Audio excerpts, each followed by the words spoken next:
Ìlú Èkó wà nílùú Abẹ́òkúta omi ẹ̀kọ́ náà ni ẹ káàbọ̀ sórí ètò yìí Dábírà lètò ètò ní Dábírà. Oṣù yìí á sàn wá sówó á sàn wá sọ́mọ á sàn wá sí àìkú tí í ṣe baálẹ̀ ọrọ̀ àwa ní ṣẹ̀sìn kọ̀rọ̀ àní ṣẹ̀sìn gbangba amen.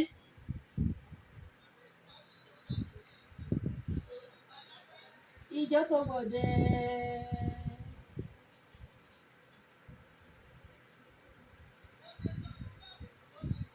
Gbogbo wa la máa rájé jẹun ìyálájé bàbálọ́jà ẹ̀kọ́ àtàárọ̀ ṣáájé ń wọgbá àkú níṣe lásán ẹ̀yin òṣìṣẹ́ ìjọba tí ẹ̀ ń lọlé ṣé súnkẹrẹ fàkẹrẹ ò pọ̀ tó ọkọ̀ ọba àdá ọba kùkú ní ṣáwa lẹ́sẹ̀ láṣẹ Ìdùmarè.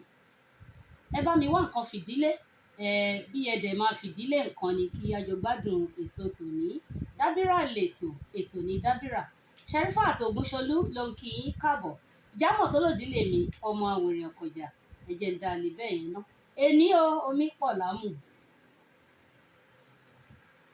Àkọ́kọ́ tí a máa ń ka lẹ́tà tí àwọn èèyàn fi ṣọwọ́ sí wa ẹ̀yin náà ẹ ní àǹfààní láti kọ lẹ́tà tiyín kẹ́ fi ṣọwọ́ sí olóòtú ètò Dábírà ní iléeṣẹ́ Oòduà ń bí kí a fi tiwa ká fi gbé tiyín lárugẹ. Ẹ̀yin iléeṣẹ́ ńláńlá iléeṣẹ́ kéréje kéréje tí ẹ fẹ́ kí ayé mọ ibi tí ẹ wà ẹ fẹ́ kí wọ́n mọ ohun tí ẹ ń tà kí wọ́n mọ ibi tí ẹ fi kalẹ̀ sí ẹ wá polówó ọjà yín torí ìpolówó ọjà báyìí òun ni àwúre òwò. So lẹ́tà tí a rí gbà ẹni yìí ní olóòtú ètò Dábírà mo kí yín o ẹ kú iṣẹ́ mo jẹ́ ọmọ ìlú Àkúrẹ́ ẹ jọ̀wọ́ mo ti fẹ́ ọkọ mi ó lé ní 20 ọdún ṣùgbọ́n à ń wo ojú Ọlọ́run bí ó tilẹ̀ jẹ́ pé gbogbo àwọn ọ̀rẹ́ mi ló ń gbà mí ní ìmọ̀ràn fún adoption kódà a ti ṣe IVF 6 tí kò work bí wọ́n ṣe kọ lẹ́tà yìí ni mo ṣe ń kà á fún yín yẹn o ọkọ mi jẹ́ èèyàn pàtàkì tí iṣẹ́ rẹ̀ ń tẹ̀síwájú ó dẹ̀ ń ṣe dáadáa sí mi lẹ́yìn ìjíròrò èmi àti ọkọ mi a gbìmọ̀pọ̀ láti lọ gba ọmọ ní ilé àwọn motherless home ìyẹn àwọn ọmọ tí ò lóbìí a jọ gbìmọ̀pọ̀ láti gba ọmọ tí ọjọ́ orí ẹ̀ kò ju ọdún 3 lọ lọ́rọ̀ kan a gba ọmọ yìí lẹ́yìn tí a ti ṣe gbogbo paperwork tí a dẹ̀ ti san àwọn owó pẹ́pẹ̀pẹ́ tó yẹ ká san inú ìdílé wa ń dùn nítorí pé àwa náà ti lọ́mọ nínú ilé wa lẹ́yìn oṣù 6 ni ọkọ mi ní òun fẹ́ wẹ̀ fún ọmọdé yìí ìyẹn lẹ́yìn oṣù 6 tí wọ́n gba ọmọ ni ọkọ mi ní òun fẹ́ wẹ̀ fún ọmọdé yìí kí òun náà lè bond pẹ̀lú ọmọ yìí ìyàlẹ́nu ló jẹ́ fún mi nígbà tí ọkọ mi sáré jáde ní balùwẹ̀ lẹ́yìn ìṣẹ́jú 2 kódà kò lè wẹ̀ fún ọmọ yìí ó ní kí n wá wẹ̀ fún ọmọ yìí ohun tí ó sọ fún mi ni pé a máa dá ọmọ yìí padà ni mo ní kí ló dé kódà kò sọ ìdí ẹ̀ fún mi di bí mo ṣe ń kọ ìwé sí yín yìí olóòtú ó ní kí n lọ wẹ̀ fún ọmọ yìí nínú balùwẹ̀ mo ní ẹ lọ wẹ̀ fún ṣùgbọ́n ọkọ mi ò dáhùn ó kàn lọ mú kọ́kọ́rọ́ mọ́tò ẹ̀ ó jáde lọ lẹ́yìn bíi wákàtí 3 ọkọ mi padà wọlé nígbà tí ó di alẹ́ mo béèrè lọ́wọ́ ọkọ mi ìdí tí ó ṣe wípé a máa dá ọmọ náà padà ó ní òun ò kàn fẹ́ ọmọ náà mọ́ ni pé Ọlọ́run máa ṣe tiwa olóòtú mo rí àmì ọ̀run ní ara ọmọ yìí tó já sí pé apá ibì kan náà ló wà lára ọkọ mi ṣùgbọ́n èmi ò kàn ká kún ṣùgbọ́n pẹ̀lú ìwà tí ọkọ mi gbé jáde yìí mo ń ṣiyèméjì pé bóyá ọkọ mi ló lọmọ yìí ẹ jọ̀wọ́ kí ni kí n ṣe. So ọ̀rọ̀ rẹ o ọ̀rọ̀ rẹ o ọ̀rọ̀ rẹ o rẹpẹtẹ. tó ọ̀rọ̀ náà lẹ ti gbọ́ yẹn o ẹ̀yin náà ní àǹfààní láti kọ lẹ́tà yín tàbí kí ẹ pè tó bá jẹ́ ẹ fẹ́ ṣàlàyé bí nǹkan tó ń dùn yín lọ́kàn ni ẹ lè pè sórí 070 585 12922 tá a bá parí ètò kí ẹ ṣàlàyé nǹkan tó bá ń dùn yín lọ́kàn tí ẹ fẹ́ kí àwọn èèyàn gbà yín ní ìmọ̀ràn. Lẹ́tà tí a kà yìí ó sọ sí ni lẹ́nu ó buyọ̀ sí wọ́n ní sóòrè kò ṣeé pọ́nlá yíyọ kedere kò ṣeé tú dànù. Ẹ̀rọ ìbánisọ̀rọ̀ tí ẹ máa fi pe arábìnrin láti gbà á ní ìmọ̀ràn òun náà ni 07074242560 lẹ́ẹ̀kan sí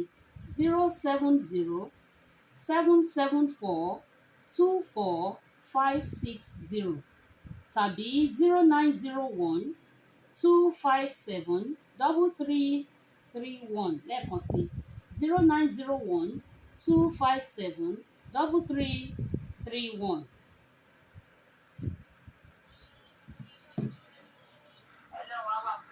Àmín. Àmín. Àmín.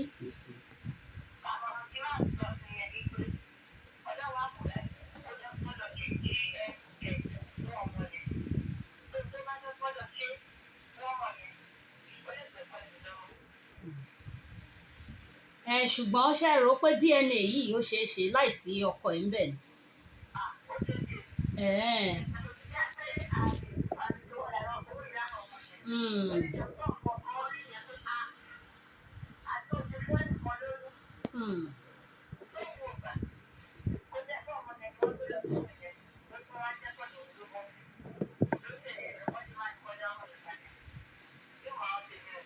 Ó dáa. Ó dáa. Ó dáa mà. Ẹ ṣeun mà.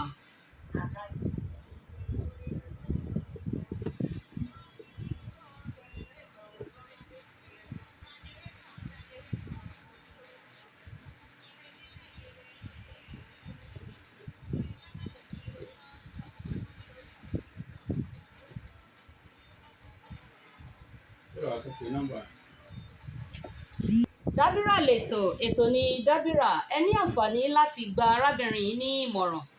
Arábìnrin tí wọ́n pè yẹn wọ́n ní kó lọ ṣe DNA test wípé kó dọ́gbọ́n lọ ṣe àwọn tó fi ń ṣe DNA pọ̀ àwọn míì wọ́n lo itọ́ ẹnu lásán àwọn míì wọ́n lo irun orí àwọn míì kò sí nǹkan tí ẹ mọ̀ ọ̀pọ̀ tẹkinọ́lọ́jì ti sún gan ni wọ́n ní àmọ̀ràn tàwọn ní pé kó lọ ṣe DNA. Ẹ̀rọ ìbánisọ̀rọ̀ tí ẹ lè fi gba arábìnrin ní ìyànjú òun ni 0707-442-4560 tàbí 0901-257-3331. Ẹ jẹ́ kí a mọ èrò ọkàn tiyín.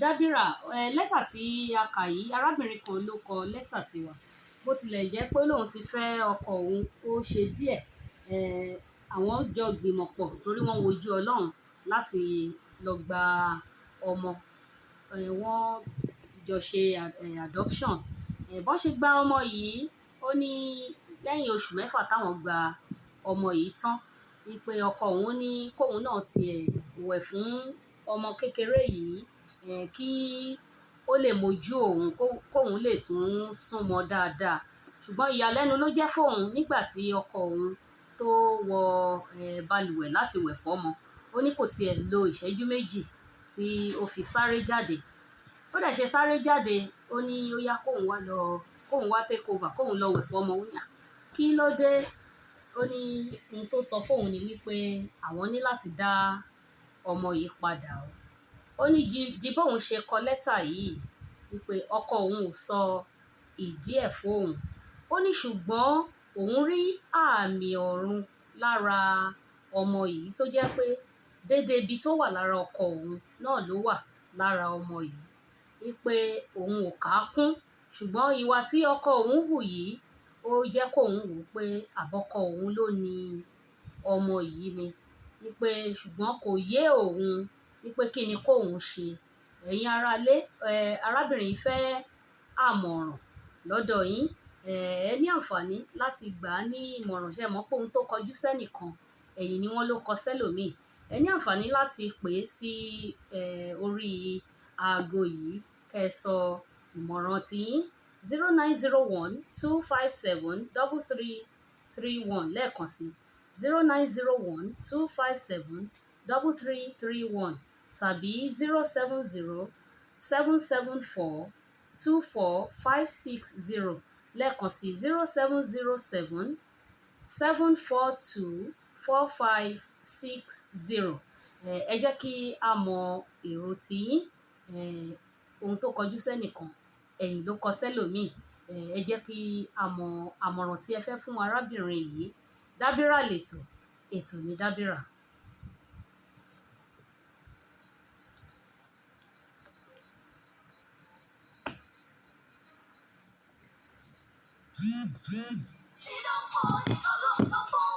Lálòpẹ́ ẹ kàn sí Cedar Furniture. Ẹ̀rọ ìbánisọ̀rọ̀ wọn ni 070-897-11765. Wọ́n wà ní kìlómítà 25 Abẹ́òkúta Expressway by Johnson Street, Onílékeré Cement ní òpópónà Abẹ́òkúta sí Èkó sí Abẹ́òkúta. Ibẹ̀ ni wọ́n wà. Wọ́n ń ta àwọn àga lọ́balọ́ba, wọ́n ń ta tàwọn ọ̀tọ̀kùlúùlú, àwọn ọlọ́lá jùlọ, executive bed, wine bar, imported and local furnitures. Wọ́n ń ta office furnitures náà.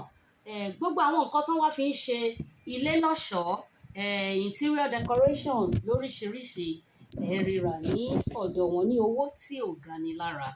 Ẹ kàn sí wọn lénìí kí ẹ mọ̀ wípé nǹkan ju nǹkan lọ. Nọ́mbà wọn. Dábírà lètò, ètò ní Dábírà. Àlejò wa ti wà ní ilé agodo ń bí, ṣùgbọ́n ká gba ìpè kan àbí méjì sí kó tó di pé a gbé àlejò wa wọlé. Lórí lẹ́tà tí a kà, ẹ gbìyànjú láti pè wá lórí 070-774-24560. Arábìnrin kan ló kọ lẹ́tà sí wa tó ní pé òun àtọkọ òun àwọn wojú Ọlọ́run bó tilẹ̀ jẹ́ pé ó ti lé ní 20 ọdún tí àwọn ti jọ fẹ́ ara àwọn, ṣùgbọ́n wọ́n jọ gbìmọ̀ pọ̀ láti lọ sí ilé àwọn ọmọ aláìlóbìí láti lọ gba ọmọ kékeré kan tí ọjọ́ orí ẹ̀ ò ju ọdún 3 lọ. Lẹ́yìn tí ọmọ yìí dé inú ilé wọn lẹ́yìn bí oṣù 6 ni ọkọ arábìnrin ní kóun náà ti wẹ̀ fún ọmọ yìí, débi pé ọmọ yìí náà á fi lè mojú òun, á fi súnmọ́ra. Ó dẹ̀ ní inú ilé àwọn ń dùn torí pé àwọn náà ti ní ọmọ ní ọ̀dẹ̀ àwọn. Ọkọ òun ń ṣe dáadáa sí òun, kò sí wàhálà nínú ilé wọn. Ṣùgbọ́n ìyàlẹ́nu ló jẹ́ tí ọkọ ẹ̀ sáré jáde ní balùwẹ̀, kò tiẹ̀ dúró wẹ̀ fún ọmọ náà. Ó ní òun ń béèrè pé kí ló dé, ó ní kóun lọ wẹ̀ fún un. Ṣùgbọ́n ohun tó sọ fún un ni wípé àwọn máa dá ọmọ yìí padà. Ó lóun ní kí ló dé, ó ní títí di ìgbà tóun fi kọ lẹ́tà yìí, ọkọ òun ò sọ ìdí àtìtúmọ̀ láti dá ọmọ padà, kò sọ fóun. Ó ní ṣùgbọ́n ìyàlẹ́nu ló jẹ́ fóun wípé ó ní àmì kan tí òun rí ní ara ọmọdé yìí. Ó jẹ́ ibi tó wà lára ọkọ òun ni àmì yìí náà wà lára ọmọdé yìí. Ó ní ṣùgbọ́n òun ò kà á kún. Ó ní ṣùgbọ́n fún ìwà tí ọkọ òun hù yìí, ó jẹ́ ìyàlẹ́nu fóun wípé òun wá ń ṣiyèméjì pé àbọ́kọ òun ló ní ọmọ yìí ni. Wípé ṣùgbọ́n òun ò mọ ohun tóun fẹ́ ṣe, ló ṣe nílò àmọ̀ràn yín. Ẹ lè gbà á ní ìmọ̀ràn lórí 070-774-24560 tàbí 0901-257-3331. Arábìnrin kan tí wọ́n pè wá, wọ́n ní kí ọmọbìnrin yìí kó dọ́gbọ́n lọ ṣe DNA, àyẹ̀wò DNA kó dọ́gbọ́n lọ ṣe fún ọmọ yìí ṣùgbọ́n ṣé DNA ṣé ó ṣeé ṣe láì ní sí ọkọ ẹ̀ ń bẹ̀ ìyẹn tún ni ìbéèrè míì ṣùgbọ́n ju gbogbo ẹ̀ lọ ẹ jẹ́ kí a mọ èrò ọkàn tiyín ká fi tiwa ká fi gbé tiyín lárugẹ. hello ẹ kúrọ̀lẹ́ o hello Dábírà lẹ́tọ̀ ẹ kúrọ̀lẹ́ o kí lorúkọ yín sà yes sà kí lorúkọ yín bọ́lẹ̀ tí ń pè wá. orúkọ mi ò lè Francis látàgègè. ẹ̀yin Tagége ẹ kú àtàárọ̀ Yes, sir. kí ni ìmọ̀ràn yín. Ẹ rí ọ̀rọ̀ tẹ̀sí wá rọ̀ lẹ́yìn. Kì í ṣe tí ọmọbìnrin ẹ̀ lè di pàápàá tí ò sọnù kiri. Ó fa abalẹ̀. Mo mọ̀ pé tó ń ṣẹlẹ̀ yẹn ọkọ yẹn ní omi ò ní ọmọ. Kò tí kí ọmọ yẹn má bàa da ìyàwó ẹ̀ mú. Ó ṣe sùúrù. Wọ́n ní pẹ̀lú bá ti farabalẹ̀ ó máa rí inú. bẹ́ẹ̀ni Ó ṣe sùúrù tó ṣe gidi gan-an. Nítọ́kọ yẹn bá ń fẹ́ kó bá ń fẹ́. Àjẹ́ láti bẹ̀ lọ lọ́dẹ̀ àmàfẹ́lẹ̀ bí ọmọ yẹn ṣe jẹ́ ìmọ̀ ẹ̀mú ìgbé ní agbára Ọlọ́run òtítọ́ máa fara hàn. ṣùgbọ́n ṣe rò ó pé òtítọ́ lè farahàn tán bá dá ọmọ padà. Tó bá dáhùn padà òtítọ́ sì máa fara hàn. Ìkọ́sọ́ ọmọ arákùnrin yẹn ó ti mọ̀ pé òun lòun ní pé tó ń ṣe.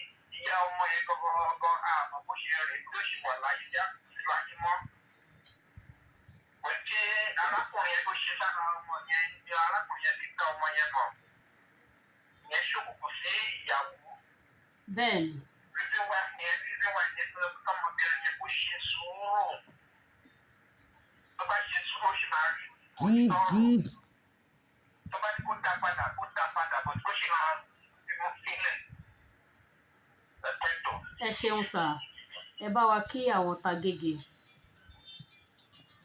Dábírà ètò ní Dábírà a sọ fún yín lórí ètò yìí ohun tó kọjú sẹ́nìkan ẹ̀yìn ló kọ sí ẹlòmíì àwọn tí wọ́n gba arábìnrin yìí ní ìmọ̀ràn mo mọ̀ wípé pẹ̀tẹ̀pẹ̀tẹ̀ níbi tó bá ta sí kóníkálùkù tún ibẹ̀ ṣe ni arábìnrin yìí wọ́n ti ní tó bá kọjú sí ẹ kó o ta tó bá kọ̀yìn sí ẹ kó o ta tó bá kù ọ nìkan kó o tún èrò rẹ̀ pa òun náà ni ó dífá fún gbogbo àmọ̀ràn tí wọ́n ti gba arábìnrin yìí wọ́n ní kó ní sùúrù tó pọ̀ wípé tójú bá farabalẹ̀ á rí mú kó má jẹ́ kí ọ̀rọ̀ tí ò tó nǹkan kan kó má jẹ́ kó da ìgbéyàwó ẹ̀ rú wọ́n dẹ̀ tún gbà á ní ìmọ̀ràn wípé kó lọ ṣe àyẹ̀wò DNA fún ọmọ yìí ní kọ̀rọ̀ kó má jẹ́ kí ọkọ ẹ̀ mọ̀ léyìí tó túmọ̀ sí pé á mọ̀ tó bá jẹ́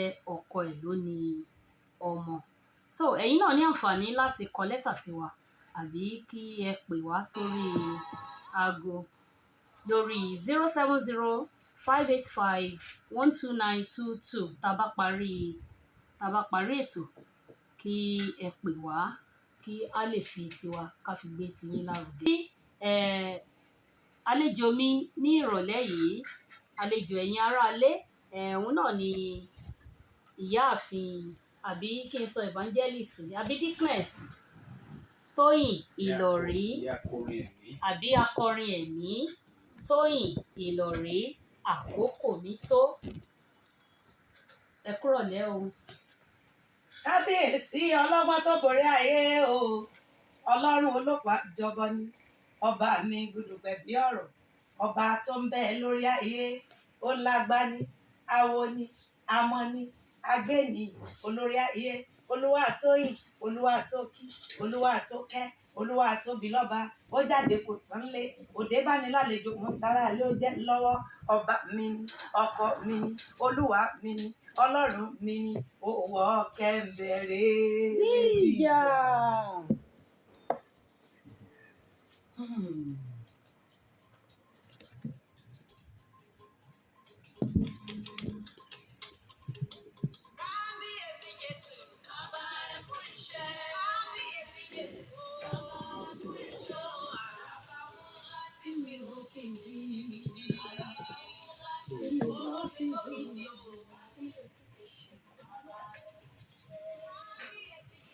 Bàbá ẹ kú iṣẹ́.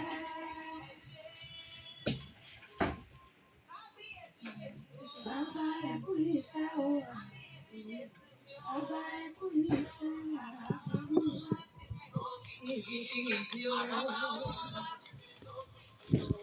Kábíyèsí Jésù. Bàbá ẹ kú iṣẹ́.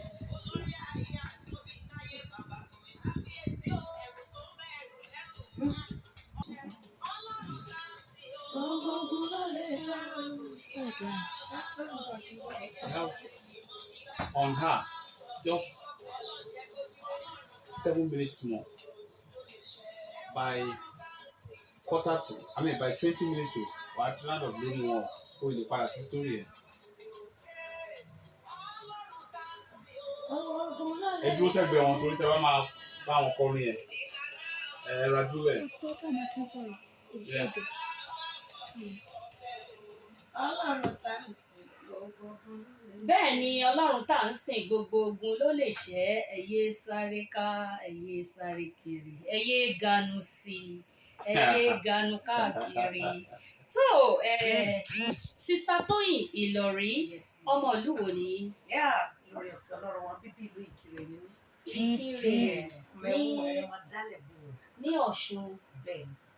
tó orin tẹ́ ń kọ yìí ṣé kí la amọ̀kórè ẹ̀mí ni kí la lè pe irú orin tẹ́ ń kọ. Ṣẹ́rí eléyìí abínibí abínibí ẹ̀bùn látọ̀run eléyìí because diversity wà nínú orin tí Ọlọ́run fún mi tí mo ẹ̀ ń kọ́ sílẹ̀ ń gbọ́ bí ẹni pé mo ń kọrin Yorùbá tiwantiwa orin tiwantiwa lélẹ́yìí orin tó ní ìtumọ̀ tó lédè nínú tó ní àṣà tó dẹ̀ ní ìjìnlẹ̀ tiwantiwa. ó dàbí bí ewì bẹ́ẹ̀ ni tó Yorùbá dùn gan Yorùbá dùn lédè ó dùn láṣà tó ó ti wá tó gbà wo tiẹ̀ ti bẹ̀rẹ̀ sí í kọrin.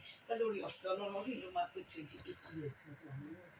28 years ọ̀nà ti jìnnà o wọ́n ní kinní kan òjò pa kinní kan òjò pa àgbọ̀dọ̀ máa sọ lórí kí ni gúngan wá ní òjò kí ni gún wá ní òjò wọ́n ní òjò ti ń pa gúngan ọjọ́ pẹ́ kí ni gúngan aláṣejù ní kí ló wá ní òjò ó dà á dúpẹ́ lọ́wọ́ Ọlọ́run 28 years ṣé ẹ kọ́ ṣe ẹ ti sọ pé bínibíni ṣùgbọ́n ṣe ẹ tún kọ́ orin yìí.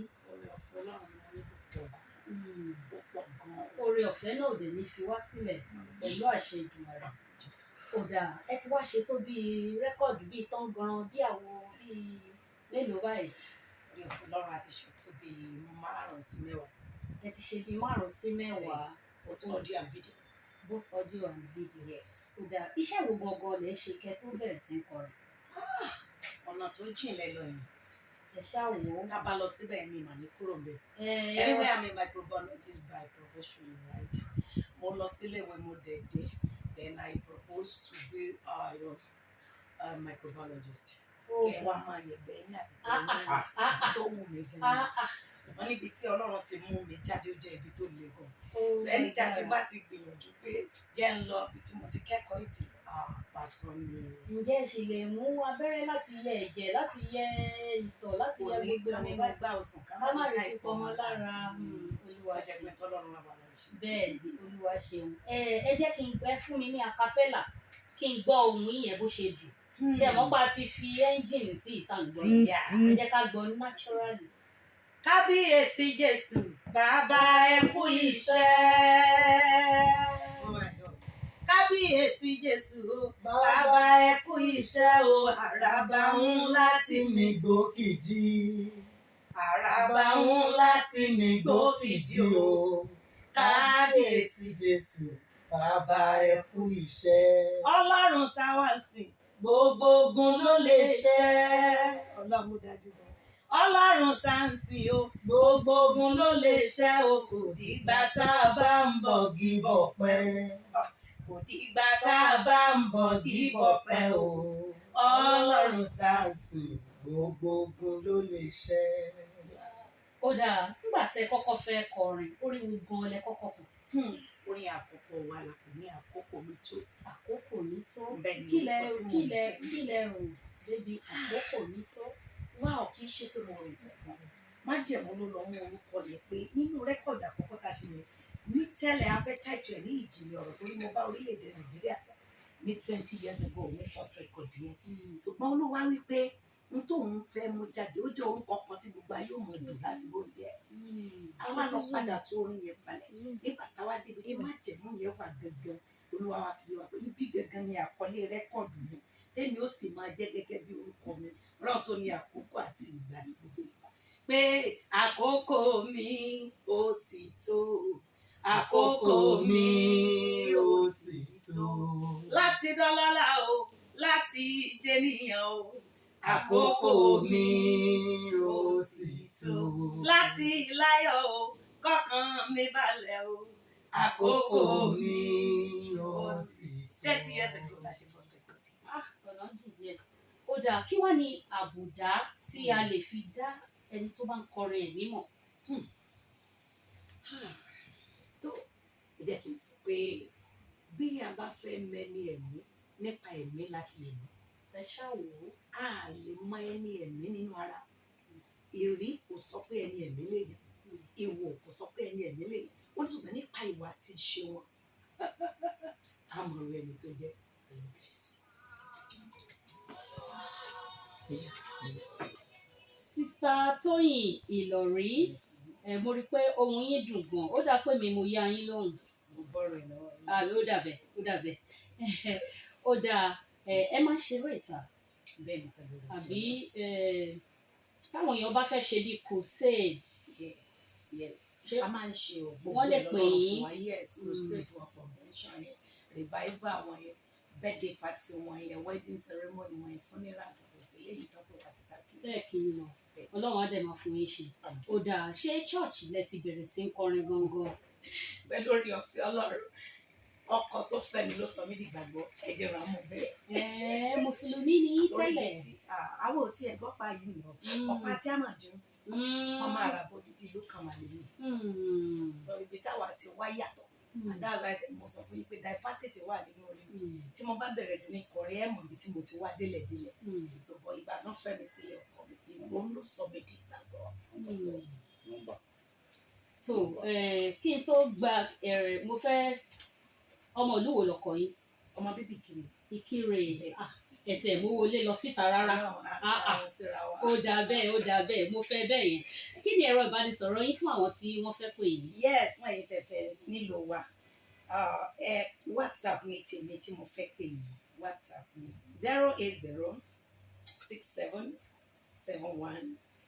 08067717944 Tóyìn Ìlọ̀rí gẹ́gẹ́ ló máa gbé yẹn 08067717944 mọ́nìjà wa ẹ pè wọ́n àwọn máa ń ráyè gbé kọ́ dáadáa èmi máa ń pèsè ẹ pè wọ́n sórí